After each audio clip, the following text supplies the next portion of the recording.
નર્મદે હર ચાણોદ એ દક્ષિણ પ્રયાગ તીર્થ છે। અત્યારે તમે જોઈ રહ્યા છો નર્મદાજી ચોમાસું જે ભરપૂર ચોમાસું ચાલી રહ્યું છતાં પણ નર્મદાજી નદીનો પ્રવાહ એકદમ ઓછો થઈ ગયો છે।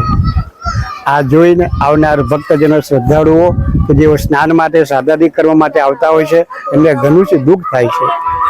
ચાણોદ એ દક્ષિણ પ્રયાગ તીર્થ છે। અહીંયા નાવિક શ્રમજેમ નાવડી જેવો હોડીવાળા છે એ લોકો તથા ગામના બ્રાહ્મણો અને આખું ગામ જે નર્મદાજીની ઉપર આધારિત છે। આ પ્રવાહ જોઈ અને દરેક શ્રદ્ધાળુઓને દુઃખ થાય છે। તો અમારી પ્રશાસનને એટલી જ વિનંતી છે કે આ ચોમાસામાં પણ નર્મદાજીનો પ્રવાહ ચાલુ રહે એટલું પાણી છોડવામાં આવે। અમે ભગવાન ઇન્દ્રને પણ પ્રાર્થના કરીએ છીએ કે ઢોર ઢાંખરને કારણે પણ થોડો વરસાદ પડે, ભગવાનની મહેરબાની થાય તો દરેક માણસને આનંદ થાય। એટલે આ નર્મદાજીનો પ્રવાહ ચોમાસામાં આ જોઈને દરેક શ્રદ્ધાળુ દુઃખ થાય છે।